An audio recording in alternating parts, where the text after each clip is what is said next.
बरसात का मौसम था। आसमान में काले बादल छाए हुए थे। गांव के बाहर पीपल के पेड़ के नीचे हरीश की चाय की टपरी थी। वहीं हमेशा की तरह कुछ लोग जमा थे।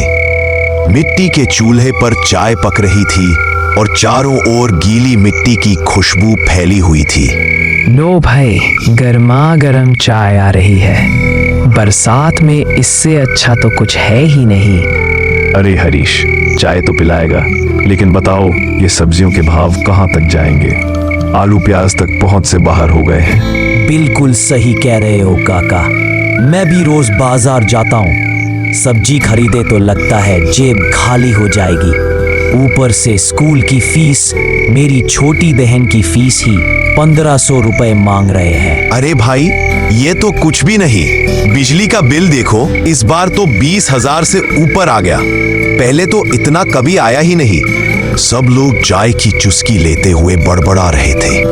बारिश की हल्की फुहार बीच बीच में चेहरे छू जाती थी। देखो, महंगाई पर रोने से कुछ नहीं होगा। असली मजा तो है कहानियों में। आज कोई डरावनी कहानी सुनाओ ना। रात का टाइम है, बरसात का मौसम है, माहौल बना हुआ है।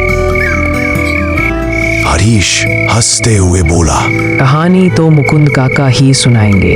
इनके पास तो खजाना है किस्सों का। ठीक है, अगर तुम सब इतना कह रहे हो तो आज मैं तुम्हें एक ऐसी सच्ची घटना सुनाता हूँ जो यही झारखंड खंडवा जिले के हैदरनगर इलाके में घटी थी। सुनने के बाद हड्डियां तक कांप जाएंगी। सब लोग चुप हो गए। चाय की भाप ऊपर उठ रही थी और दूर से कुत्तों के भौंकने की आवाज आ रही थी। बरसात के बीच अचानक किसी कौवे की काम काम गूंजी। माहौल एकदम रहस्यमयी हो गया। गर्मी का मौसम था। आज से ठीक 8 साल पहले की बात है। हैदरनगर के पास एक छोटा सा गांव था। वहां एक छोटा सा परिवार रहता था। रामू, उसकी पत्नी सीता और उनकी बेटी सोना। देखने में बिल्कुल साधारण लोग थे। मेहनत मजदूरी करके अपना गुजारा करते थे, लेकिन गांव में सब उनसे खुश रहते थे। कम से कम ऊपर से तो यही लगता था, पर अंदर ही अंदर कुछ लोग उनकी खुशियों से जलते थे। गुड्डू बीच में बोला, काका, किसको जलन थी उनसे? अरे बेटा, इंसान की जलन तो बहुत खतरनाक होती है। यही जलन कभी कभी इतनी बड़ी आग बना देती है कि पूरे परिवार को निगल जाती है। और यही हुआ उनके साथ। सबकी निगाहें मुकुंद पर टिकी थी।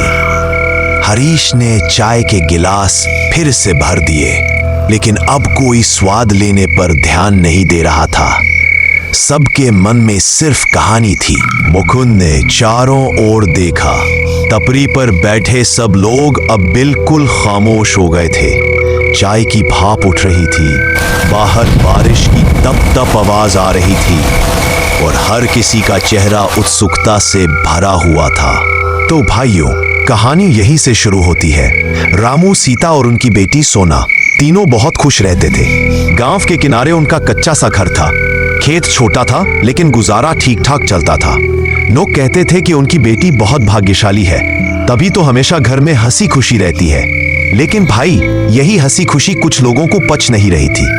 काका, किसको जलन थी उनसे? गांव में एक व्यापारी था। नाम था भोला साहब। उसका मन हमेशा कड़वा रहता था। देखो, जब किसी को अपनी मेहनत से खुशी नहीं मिलती तो वह दूसरों की खुशियों से जलने लगता है। भोला साहब के घर में हमेशा कलह रहता। पैसों के बावजूद सुकून नहीं था। उसे लगता रामू के पास कुछ नहीं, फिर भी ये इतना खुश कैसे रहते हैं। सबकी गर्दन हिल गई। बात सबके दिल में उतर रही थी। एक दिन दोपहर का वक्त था। गर्मी चरम पर थी। रामू खेत से लौटा तो देखा उसकी झोपड़ी से धुआं उठ रहा है। दौड़ा तो देखा अंदर बिस्तर, कपड़े, यहाँ तक कि अनाज की बोरी तक जल रही थी। सीता और सोना किसी तरह बाहर निकली। चारों ओर हल्ला मच गया। गांव वाले दौड़े, पानी के मटके डाले, पर आग ऐसे फैल रही थी मानो किसी ने तेल डाल दिया हो। कुछ ही मिनटों में उनका आधा घर राख बन गया। रामू रो पड़ा। सीता जमीन पर बैठकर चिल्ला रही थी, हे भगवान, हमने तो किसी का बुरा नहीं किया, ये सब क्यों? गांव वाले चुप थे। किसी ने कहा ये तो बुरा साया है, किसी ने कहा काला जादू है, तो कोई बोला नहीं नहीं, ये तो महज हादसा है। लेकिन भाई, ये तो बस शुरुआत थी। उस हादसे के कुछ ही दिन बाद फिर से आग लगी। इस बार कोई समझ नहीं पाया, सब घर में थे, रात का समय था। अचानक भीतर से धुआं उठने लगा। जब दौड़कर देखा तो कोठरी में रखे कपड़े और बर्तन जल रहे थे। पर गांव वालों के बीच धीरे धीरे एक फुसफुसाहट शुरू हो गई।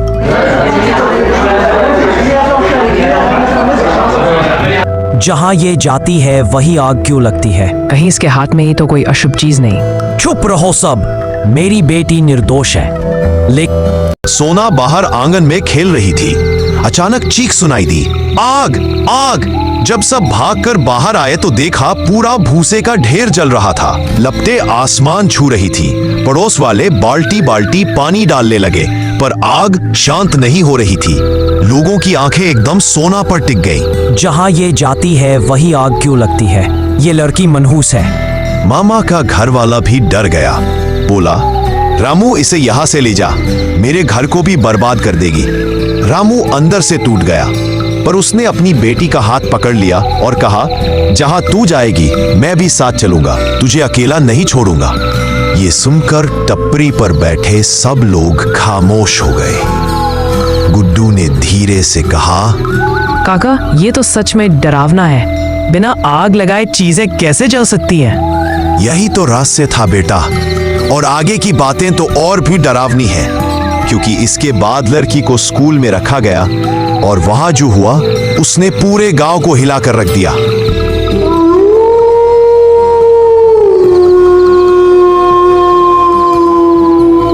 दूसरे दिन भी वही माहौल था। रात का वक्त, गांव के बीचों बीच लालू चाय वाले की दुकान। टेबल पर लैंप जल रहा था। बाहर हल्की बारिश की बूंदें पड़ रही थी। अरे भैया, कल जो किस्सा सुना रहे थे पूरा बताओ ना, कल तो सब अधूरा रह गया था, रात भर नींद नहीं आई। हाँ हाँ, वहीं से पकड़ते हैं किस्सा। लेकिन आज जो आगे सुनोगे उसके बाद तो सीना कांप उठेगा। भाई अब मत डराओ, कल तो घर जाते जाते हर सरसराहट में भूत ही दिखाई दे रहा था। सब हंसते हैं, लेकिन भीतर भीतर डर भी बना रहता है। देखो भाइयों, जब लड़की को स्कूल में रखा गया और वहां अलमारी में आग लग गई तो पूरा गांव सख्ते में था। सब बोले ये बच्ची मनहूस है, इसे गांव से बाहर निकालो। लेकिन उसका बाप डट कर खड़ा रहा। फिर एक दिन सुबह सुबह लड़की तालाब के किनारे दातुन तोड़ने गई। जैसे ही उसने एक डाल को हाथ लगाया, पूरी झाड़ी धू धू कर जल उठी। गांव की चौपाल में पंचायत बैठी। सब बड़े बुजुर्ग जमा हुए। भाई अब तो ये बात साफ है कि लड़की में कोई अनहोनी ताकत है। अब या तो इस पर कोई बड़ा उपाय हो, वरना पूरा गांव जल जाएगा। हम तो कहते हैं इसे कुएं में धक्का दे दो, जान बचेगी। नहीं, मेरी एक ही औलाद है, अगर ये मरेगी तो मैं भी जिंदा नहीं रहूंगा। उसकी आवाज सुनकर सब खामोश हो जाते हैं, लेकिन लोगों के मन का डर और बढ़ जाता है। काफी बहस के बाद गांव वाले एकमत हुए कि वाराणसी से बाबा बुलाए जाए। 2 दिन बाद 3 बाबा आए। बाबा अनंतदास सबसे बड़े जटाधारी, बाबा शिवराम मंत्र पढ़ने वाले, धूप दीप से साधना करने वाले। वे लड़की को गांव के बाहर पीपल के नीचे बिठाते हैं।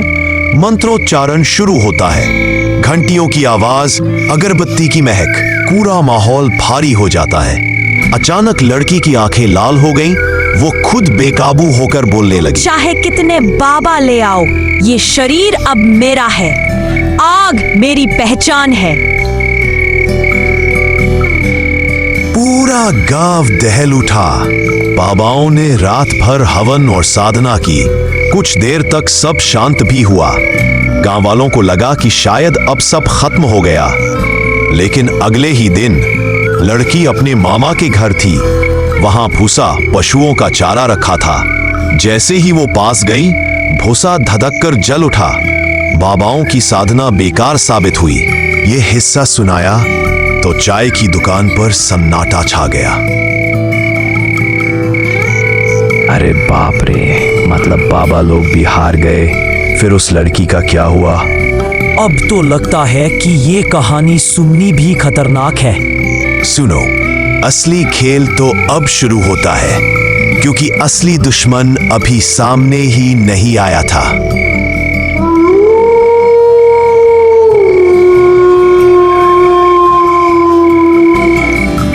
बारिश थम चुकी थी, लेकिन मिट्टी की गंध पूरे माहौल में फैली थी।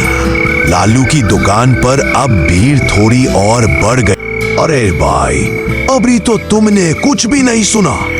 आगे जो हुआ उसने सबको हिला कर रख दिया। उस रात लड़की अपने मामा के घर सो रही थी। आधी रात को अचानक उसकी हंसी की अजीब आवाज सुनाई दी। हंसी जो किसी बच्चे की नहीं, बल्कि किसी बूढ़ी औरत की लग रही थी। उसके मामा मामी जाग गए। देखा तो लड़की खिड़की पर खड़ी थी, आंखें लाल और बाल हवा में उड़ रहे थे। अचानक घर का कोना जल उठा।